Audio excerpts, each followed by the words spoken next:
The morning mist clung to the Scottish Highlands, as Balmoral Castle stood majestically against the purple heather-covered hills. It was a place where Queen Elizabeth II had found her greatest peace. A sanctuary where the weight of the crown could be temporarily set aside. The castle held secrets, memories, and most importantly, rooms that remained untouched since her passing. Sergeant Major William Mackenzie had served the royal family for over 30 years. His weathered face bore the marks of countless Highland winters, and his steel-gray eyes had witnessed the changing of guards, the rise and fall of royal favorites, and the quiet dignity with which the late Queen had carried herself through decades of service. Now, at 62, he found himself guardian of her most precious memories. The Queen's private chambers in the east wing of Balmoral had been sealed since that September day when she drew her last breath. These weren't the formal staterooms where tourists might glimpse royal life, but her truly personal spaces. The sitting room, where she would read her morning correspondence with a cup of Earl Grey, the small study where she kept her private diaries, photographs of her beloved corgis, and handwritten letters from Prince Philip. Most sacred of all was her bedroom, where tartan curtains still hung exactly as she had left them, and where her reading glasses remained on the bedside table, marking a page in a book she would never finish. Mackenzie had been given explicit instructions by King Charles himself. These rooms were to remain undisturbed. They were not museum pieces to be displayed, but shrines to a mother's memory. The king had been clear that no one, absolutely no one, was to enter without his express written permission. Not staff, not family members, not even himself without proper ceremony and purpose. The castle was preparing for the autumn visit of the new royal family. King Charles and Queen Camilla would arrive within the week for their first extended stay since the coronation. The staff bustled with preparations, ensuring everything would be perfect for their new monarchs. Fresh flowers were arranged in every room. The silver was polished to a mirror finish, and the ancient heating system was coaxed into operation to ward off the Highland chill. Mackenzie watched these preparations with mixed feelings. He had served 3 generations of royals, but his heart belonged to the late Queen. She had been different from the others, more genuine, more interested in the welfare of her staff, more connected to the land and people of Scotland. When she walked the grounds of Balmoral, she wasn't performing royal duties. She was simply being herself. The Highland air seemed to strip away the formality, revealing a woman who genuinely loved this wild, beautiful corner of her kingdom. Queen Camilla's upcoming visit stirred complicated emotions among the long-serving staff. Many had lived through the difficult years when she was seen as the other woman, the reason for the breakdown of Charles and Diana's fairy tale marriage. Time had softened some opinions, and her dedication to charitable causes had won respect. But there remained an undercurrent of protective loyalty to the memory of both Diana and Queen Elizabeth. 3 days before the royal arrival, Mackenzie was conducting his morning inspection when he noticed something that made his blood run cold. The lock on the East Wing corridor showed signs of tampering. Someone had tried to access the restricted area, though the heavy oak door remained secured. He immediately called for additional security sweeps and personally checked every window, every alternative entrance to the Queen's private chambers. That evening, as Highland rain drummed against the ancient windows, Mackenzie sat in his modest quarters reviewing the security footage. The cameras showed nothing unusual, but his instincts, honed by decades of royal protection, told him something was amiss. He increased the guard rotations and personally took responsibility for the midnight watch over the East Wing. The night before the royal arrival, Mackenzie barely slept. He walked the corridors like a Highland ghost, his footsteps echoing off stone walls that had stood for centuries. In the distance, he could see the lights of Braemar village twinkling in the glen below. The Queen had loved this view, often standing at these very windows during her morning tea, watching the sun rise over the mountains that had been her refuge from the weight of duty. As dawn broke over the cairngorms, painting the sky in shades of pink and gold, a convoy of black vehicles wound its way up the long drive to Balmoral. King Charles had returned to his mother's beloved castle, but he would not be returning alone. The new queen consort would be making her mark on a place that had been shaped by his mother's 50-year love affair with the Scottish Highlands. Mackenzie straightened his uniform and prepared to receive his new sovereigns. But his hand instinctively checked the keys to the East Wing chambers hanging at his belt. Some sanctuaries, he believed, should remain inviolate. Some memories were too precious to disturb. As the royal car crunched over the gravel drive, he couldn't shake the feeling that the coming days would test not just his loyalty to the crown, but his loyalty to the promise he had made to guard the late Queen's final resting place of peace. The staff lined up in the Great Hall as they had done countless times before, but this time felt different. The absence of the familiar figure in tweeds and pearls was still raw, still painful. In her place would be a woman who had waited decades to call this place home, who had endured public scrutiny and private pain to reach this moment. Mackenzie wondered if she understood what Balmoral truly meant. Not just as a royal residence, but as the one place where his beloved queen had been able to simply be Elizabeth, rather than Her Majesty. The car doors opened, and the next chapter of Balmoral's long history began.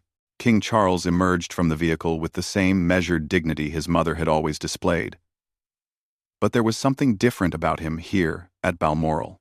The Highland air seemed to ease the tension in his shoulders, and his eyes held a softness that was rarely visible during official engagements in London. This had always been his sanctuary too. The place where he had spent countless summers as a child, learning to fish in the River Dee, and developing his deep love for the natural world. Queen Camilla stepped out beside him, and Mackenzie found himself studying her with the practiced eye of someone who had served royalty for 3 decades. She moved with careful grace, clearly aware that every gesture would be observed and analyzed. Her outfit was perfectly chosen for the Highland setting. Practical tweeds in muted colors that showed respect for the environment and the occasion. But there was something in her eyes, a hungry curiosity, that made Mackenzie's protective instincts sharpen.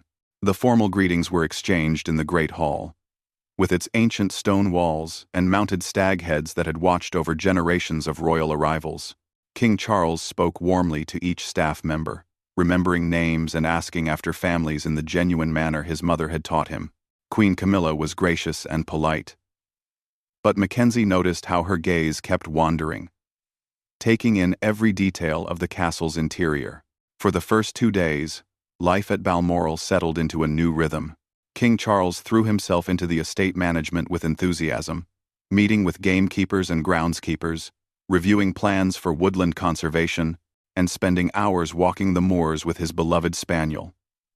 These were the activities that brought him the greatest joy, connecting him to the land his mother had loved so deeply.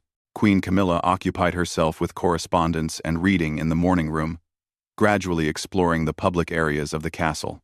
She admired the Landseer paintings, examined the collection of royal memorabilia, and spent considerable time in the library, though Mackenzie noticed she seemed more interested in studying the layout of the castle than in the books themselves. On the 3rd evening, during a quiet dinner in the small dining room overlooking the gardens, Queen Camilla made a seemingly innocent comment that set Mackenzie's nerves on edge. She mentioned her curiosity about the East Wing, noting how she had noticed it was cordoned off during her explorations. King Charles had explained briefly about his mother's private chambers being preserved, but his tone suggested he preferred not to dwell on the subject. Later that night, Mackenzie was conducting his rounds when he spotted a figure moving quietly through the castle corridors. His heart rate quickened as he recognized Queen Camilla, dressed in a dressing gown and slippers, carrying what appeared to be a small torch. She moved with purpose, not like someone taking a casual midnight stroll, but like someone who knew exactly where she was going. Mackenzie followed at a distance, his years of security training allowing him to move silently through the familiar corridors. His worst fears were confirmed when he saw her pause at the entrance to the East Wing, examining the lock mechanism with careful attention. She had clearly done research, perhaps during her daytime explorations, identifying the location of the late Queen's private chambers. For several minutes, Queen Camilla stood at the entrance, and Mackenzie could see her weighing her options.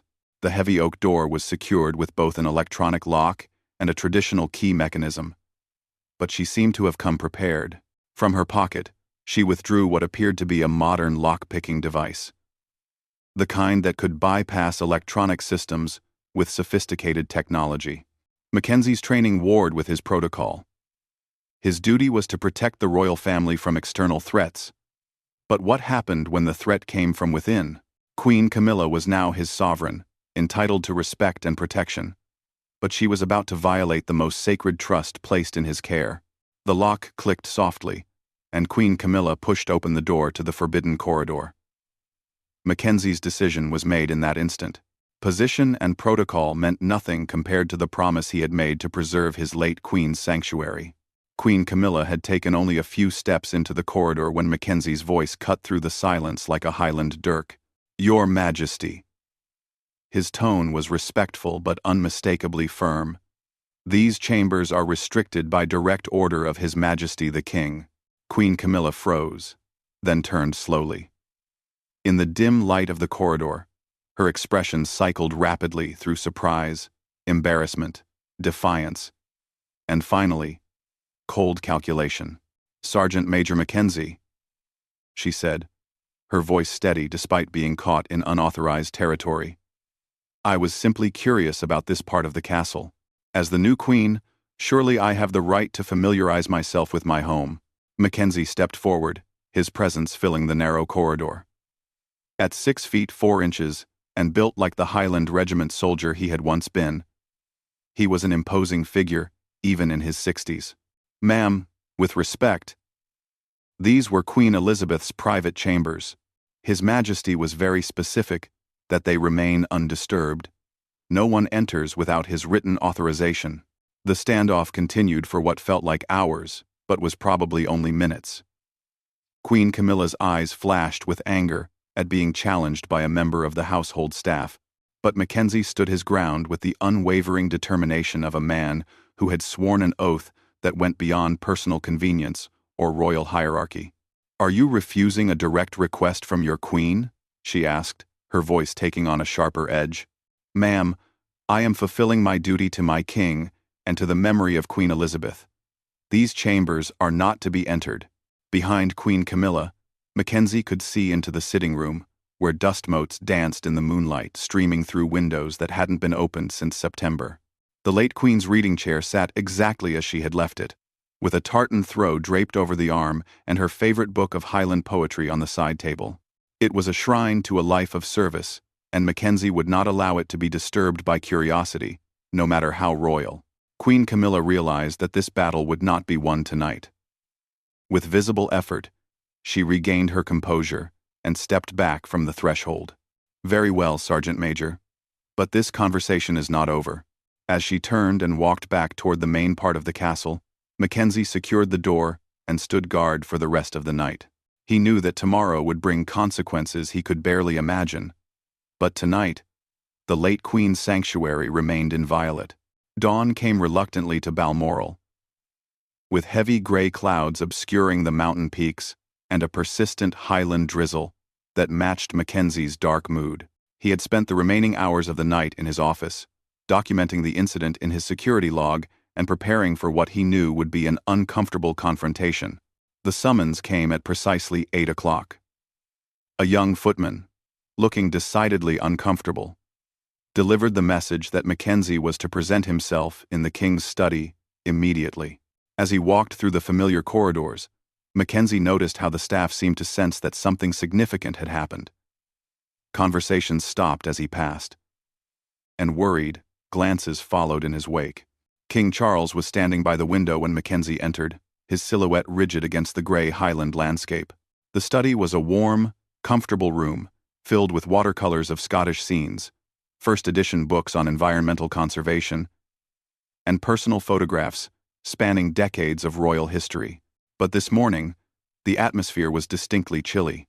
"Sergeant Major," King Charles said without turning around, his voice carrying a weariness that spoke of sleepless hours and difficult decisions. "I understand there was an incident last night." Mackenzie came to attention. "Yes, Your Majesty. I have prepared a full report. Before we proceed with formalities," the king continued, finally turning to face him, "I want you to understand my position. Queen Camilla has served this country with distinction. She has earned her place in this family and in this institution, through years of dedicated service and personal sacrifice. When she expresses interest in any part of her new home, it is natural and understandable. The words hung in the air between them, but Mackenzie detected something in the king's tone that suggested the speech was perhaps more for the record than from the heart. However, King Charles continued, moving to his desk and picking up a leather-bound folder, I also gave explicit instructions regarding my mother's private chambers, instructions that I expected to be followed without exception. Mackenzie remained at attention, but inside, his heart was racing. Everything he had worked for, his entire career, his pension, his reputation, all of it, balanced on this moment. Sir, I followed your direct orders. Queen Camilla attempted to enter the restricted area, using what appeared to be electronic lock-picking equipment. I prevented unauthorized access as instructed. For a long moment, King Charles studied Mackenzie's face, searching for any sign of exaggeration or personal bias. What he saw was a man who had served his mother with unquestioning loyalty for 3 decades, who had been trusted with the most precious memories of her reign. Electronic equipment? The king asked quietly. Yes, sir. Some form of digital lock bypass device. The attempt was premeditated and prepared, not a casual exploration. The silence that followed was broken only by the ticking of an antique clock and the gentle patter of rain against the windows.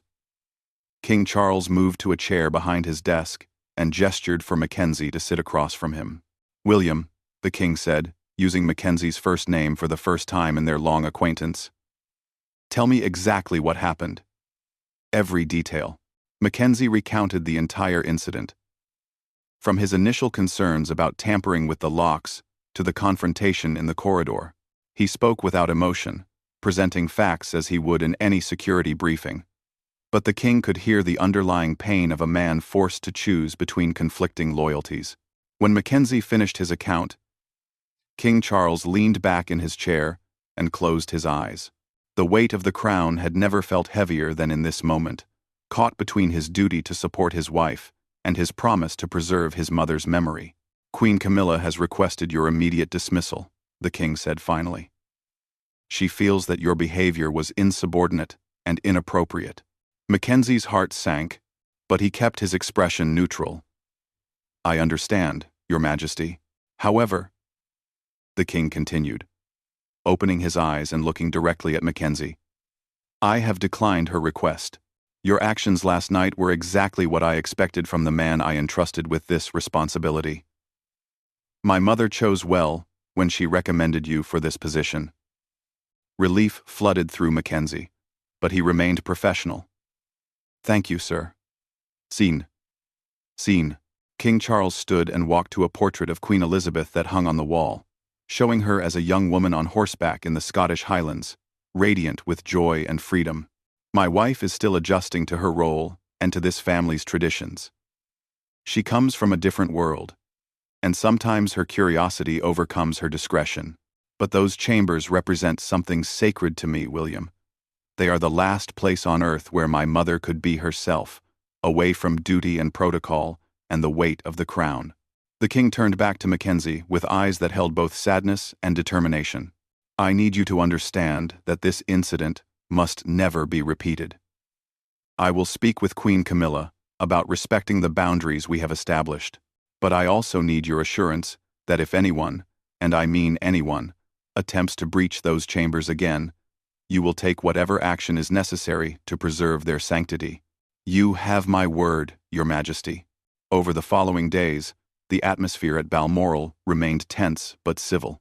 Queen Camilla maintained her dignity in public, continuing with her scheduled activities and showing no outward sign that anything had occurred. But Mackenzie noticed that she no longer met his eyes when their paths crossed, and her exploration of the castle had ceased entirely. King Charles threw himself into estate business with even greater intensity, spending long days on the moors and longer evenings in his study. The incident had opened a wound in the new marriage that would take time to heal, if it ever truly could.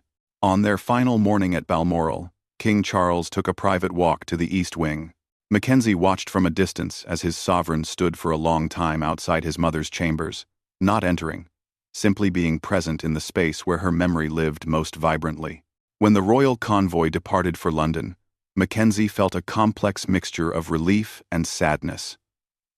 He had kept his promise and protected the sanctity of Queen Elizabeth's final refuge, but he also knew that the royal family was leaving Balmoral with fresh wounds that might never fully heal. That evening, as Highland twilight painted the mountains in shades of purple and gold, Mackenzie made his final rounds of the day.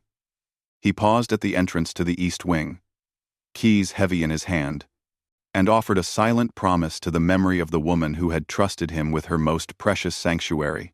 Inside those sealed chambers, Queen Elizabeth's reading glasses still marked her place in that book of Highland poetry. Her favorite teacup still sat on the windowsill where she had left it, and her spirit remained undisturbed in the only place on earth she had ever truly called home. The Highland wind whispered through the heather outside, carrying with it the eternal promise that some things are too sacred to be disturbed, no matter who demands access to them. Mackenzie had learned that loyalty to memory sometimes requires the courage to stand against the living, and that the greatest service one can offer is to guard what matters most, even when it costs everything to do so. In the end, the grey stone walls of Balmoral had witnessed another chapter in the long story of royal duty, personal sacrifice, and the sometimes painful clash between past and present. But in the East Wing, time remained frozen in a perfect moment of peace, where a beloved queen's memory lived on, protected by an old soldier who understood that some promises are worth keeping at any cost.